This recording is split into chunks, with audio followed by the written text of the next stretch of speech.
Welcome to journalist TV news. రాష్ట్రంలో ఆర్థిక పరిస్థితి దారుణంగా మారింది. 30 ఏళ్లు ప్రభుత్వం తరఫున ప్రజలకు సేవ చేసి పదవీ విరమణ పొందిన ఉద్యోగుల బతుకులు బజారున పడే పరిస్థితి ఎదురవుతోంది. జీతం డబ్బులను దాచుకున్న పాపానికి పాలకులు దోచుకుని చేతులెత్తేయడంతో లబోదిబోమంటున్నారు. గత 2 ఏళ్ల నుంచి 18,000 మంది ఉద్యోగులు రిటైర్ అయ్యారు. వివిధ హోదాలలో పదవీ విరమణ పొందిన తర్వాత ప్రభుత్వం నుంచి ఉద్యోగులకు తాము దాచుకున్న డబ్బులతో పాటు అదనంగా రావాల్సిన డబ్బులు ఇవ్వకుండా ప్రభుత్వం కుంటి సాకులు చెబుతోంది. ప్రభుత్వ ఉద్యోగులుగా 2 చేతులా సంపాదించుకున్న వారికి రిటైర్మెంట్ డబ్బులు అంత అవసరం లేకున్నా నిజాయితీగా పనిచేసిన వారికి మాత్రం ఆ డబ్బులే ఆధారంగా మారాయి. నీతి నిజాయితీగా విధులు నిర్వహించి పదవీ విరమణ పొందిన ఉద్యోగులు ప్రభుత్వం నుంచి అందాల్సిన డబ్బులతో తమ సొంత ఇంటి కల నెరవేర్చుకోవాలని ఎన్నో ఆశలు పెట్టుకున్నారు. తమ శేష జీవితం బాగుండాలంటే తాము దాచుకున్న డబ్బులే తమకు రక్షణ కవచం అని పూర్వ ఉద్యోగులు వాపోతున్నారు. ఉద్యోగ సమయంలో ₹1 సంపాదించకపోవడంతో పాటు రిటైర్మెంట్ డబ్బులు రాకపోవడంతో కుటుంబ సభ్యులు తమను చేతగాని వారలాగా చీదరించుకుంటున్నారని తమ గోడు వెళ్లబోసుకుంటున్నారు. అనారోగ్యంతో పాటు మానసిక ఆందోళన తమ ఆయుష్ను హరించి వేస్తోందని కొందరు రిటైర్డ్ ఉద్యోగులు కన్నీటి పర్యంతమవుతున్నారు. తమతోటి ఉద్యోగులు అవినీతికి పాల్పడి కోట్లు కూడేసుకుని ఎంజాయ్ చేస్తూ ఉంటే తాము మాత్రం నిజాయితీ వలన అడుక్కునే పరిస్థితిలో ఉన్నామని వాపోతున్నారు. రిటైర్మెంట్ డబ్బులు రాకపోవడంతో కుటుంబ సభ్యులు తమ చేతగానితనాన్ని దెప్పి పొడుస్తున్నారని, శేష జీవితం మరింత దుర్లభంగా మారే అవకాశం ఉందని ఆందోళన వ్యక్తం చేస్తున్నారు. సంక్షేమ పథకాల పేరుతో వేల కోట్ల రూపాయలు అనర్హులకు వృధాగా దారాదత్తం చేస్తున్న పాలక ప్రభుత్వాలు ఉద్యోగులు దాచుకున్న డబ్బులను దోచుకోవడం నిజంగా సిగ్గుచేటైన పనే. ప్రభుత్వం తమ రిటైర్మెంట్ డబ్బులు ఇవ్వకపోతే తమకు చావే శరణ్యమంటున్న పదవీ విరమణ పొందిన ఉద్యోగుల దయనీయమైన పరిస్థితిపై journalist TV CEO Mareddy Nagender Reddy విశ్లేషణ. రాష్ట్రంలో అత్యంత దుర్భరమైన దౌర్భాగ్యమైన బతుకులు బతుకుతున్నారంటే అది కేవలం పదవీ విరమణ పొందిన ఉద్యోగస్తులని చెప్పవచ్చు. గత 2 ఏళ్ల నుంచి పదవీ విరమణ పొందిన ఉద్యోగుల పరిస్థితి దయనీయంగా ఉంది, దౌర్భాగ్యంగా ఉన్న పరిస్థితిలో ఉంది. చెప్పుకోలేక లోన కుమిలిపోతున్న ఉద్యోగస్తుల కుటుంబాలు వేలల్లో ఉన్నాయని చెప్పవచ్చు. ఏదైతే తెలంగాణ రాష్ట్రం ఏర్పడిన తర్వాత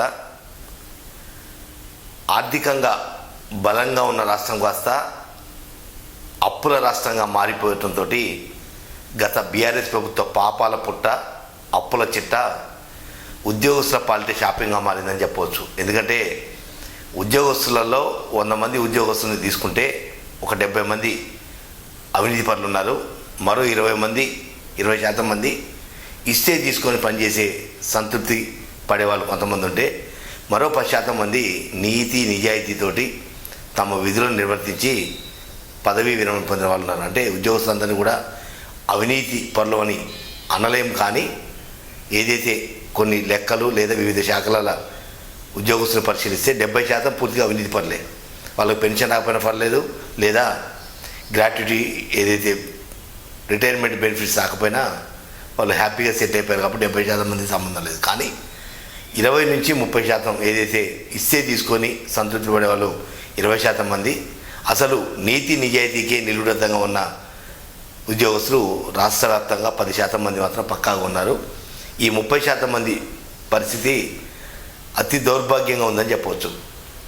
రాష్ట్రంలో 2024లో సుమారు 7,995 మంది ఉద్యోగస్తులు రిటైర్మెంట్ పొందితే తాజాగా 2025లో అది కాస్త 10,000కు చేరుతుంది. అంటే మొత్తం మీద 18,000 మంది ఉద్యోగస్తులు పదవీ విరమణ పొంది తాము దాచిపెట్టుకున్న డబ్బులు తమకి ఇయ్యని మహాప్రభు అంటూ ప్రభుత్వాలను వేడుకుంటున్నారు, కడుదీనంగా వేడుకుంటున్నారని చెప్పవచ్చు. నాకు తెలిసి చాలామంది రిటైర్మెంట్ అయిన ఉద్యోగస్తులు గత ఏడాది కానీ ఈ ఏడాది కానీ ఒక 25-30 మంది ఉద్యోగస్తులు నాతో మాట్లాడినప్పుడు, సార్ నాతో పాటు పనిచేసి రిటైర్ అయిన తోటి ఉద్యోగులు హైదరాబాద్లో 2 కోట్లు 3 కోట్లు పెట్టి పిల్లలు కొనుక్కున్నారు, ప్రశాంతంగా ఉన్నారు. కానీ నేను జీతం మీద బతికిన ఉద్యోగస్తుని, నా పిల్లలు సెటిల్ అయ్యారు కానీ నేను మాత్రం ఇంకా సెటిల్ కాలేదు. రిటైర్మెంట్ డబ్బులు వస్తే ఒక ఇల్లు కట్టుకొని నాకు నేను సంపాదించుకున్న కష్టార్జితం అని చెప్పుకోవాలన్నంత గర్వం ఉన్న ఈరోజు శృంగభంగం అయిపోయింది ప్రభుత్వం వల్ల. అద్దె ఇంట్లో కాలం వెల్లదీస్తున్నా, నా పెన్షన్ డబ్బులు ఎప్పుడు వస్తాయి, నేను ఎప్పుడు ఇల్లు కట్టుకోవాలి, నేను నా ఇల్లు అంటూ ఎప్పుడు సంతృప్తిగా జీవించాలని చెప్పి ఆ జిల్లా స్థాయి అధికారి తన బాధని వెళ్ళగొక్కుతున్నప్పుడు నిజంగా కళ్ళల్లో నీళ్ళు. ఎందుకంటే 33 ఏళ్ల పాటు సర్వీస్ని ప్రభుత్వ ఉద్యోగిగా కొనసాగిన తర్వాత వాళ్ళు దాచిపెట్టుకున్న ఎల్ఐసి లాంటివి కావచ్చు, లేదా జీపీఎఫ్ కావచ్చు, లేదా గ్రాట్యుటీ కావచ్చు, ఈఎల్స్ కానీ ఇవన్నీ కూడా కేవలం కొద్ది మొత్తమే ప్రభుత్వం అదనంగా జమ చేయాలి తప్ప మిగిలిన 60-70% కేవలం ఉద్యోగస్తులు తమ జీత భత్యాలలో దాచిపెట్టుకున్న డబ్బులే పదవీ విరమణ పొందిన తర్వాత వాళ్ళకి అందే ఒక భారీ మొత్తం అని చెప్పవచ్చు. కేవలం పెన్షన్ మీద బతకడం అనేది సాధ్యం కాదు. కాబట్టి ఇప్పుడు 60-65 ఏళ్ళ వయసులో అనారోగ్యం పాలయ్యి ఎవరికి అక్కరకనని పరిస్థితిలో ఉన్నప్పుడు తమ దగ్గర ఉన్న డబ్బులే తమ కుటుంబాలకు ఒక భరోసా కల్పిస్తాయి. కాబట్టి పిల్లలు నాన్న దగ్గర ఒక ఇల్లు ఉందో లేదా నాన్న దగ్గర బ్యాంక్ బ్యాలెన్స్ ఉంది కాబట్టి చాలా జాగ్రత్తగా చూసుకోవాలని ఒక ఆలోచన ఉన్నప్పుడు మా రిటైర్మెంట్ డబ్బులు మాకు కొండంత అండ, కానీ మా డబ్బులు మాకు ఇవ్వటానికి ఎందుకు ప్రభుత్వం మీనమేషాలు ఎక్కిస్తుందంటూ పలువురు ఉద్యోగస్తులు పదవి విరమణ పొందిన ఉద్యోగస్తులు ప్రశ్నిస్తుంటే తలెక్కడ పెట్టుకోవాలో ఏం సమాధానం చెప్పాలో అర్థం కాని పరిస్థితిలో ప్రస్తుతం పాలకులు పనిచేస్తున్నారు. వాస్తవంగా ఏదైతే 2024లో 7,995 మంది రిటైర్మెంట్ పొందారో ప్రస్తుతం 10,000 మంది, అంటే మొత్తం మీద 18,000 మంది ఉద్యోగస్తుల పదవీ విరమణ పొందిన డబ్బులు వాళ్ళ డబ్బులు వాళ్ళు దాచిపెట్టిన 60-70% డబ్బులు వాళ్ళకి ఇవ్వాలన్నా ఒక 4,000 నుంచి 5,000 కోట్లు అత్యవసరం అవుతాయి. కానీ ప్రభుత్వం ఏదైతే సంక్షేమ పథకాల పేరుతోటి చేస్తున్న ఖర్చులో ఒక 30% వృధాగా పోతున్నా వాటిని అరికట్టలేక పదవీ విరమణ పొందిన ఉద్యోగస్తులు మాత్రం వాళ్ళ డబ్బులు వాళ్ళు చెల్లించలేక చేతులెత్తేస్తుంది. తాజాగా కొత్తగూడెం జిల్లాలో ఒక ఇంజనీర్ నాకు ఫోన్ చేసి, నా భార్య 2 నెలల క్రితం క్యాన్సర్తో చనిపోయింది, ఆమె క్యాన్సర్ జబ్బుకి ఖర్చు పెట్టిన డబ్బులు ఇప్పటికీ అప్పులు నన్ను వెంటాడుతున్నాయి, నాకు పెన్షన్ డబ్బులు తప్ప మిగతా గత్యంతరం లేదు, నా వచ్చిన పెన్షన్ కూడా వడ్డీలకే సరిపోతున్నాయి, నేను ఎలా బతకాలంటూ కన్నీళ్ళు పెట్టుకునే నేపథ్యం.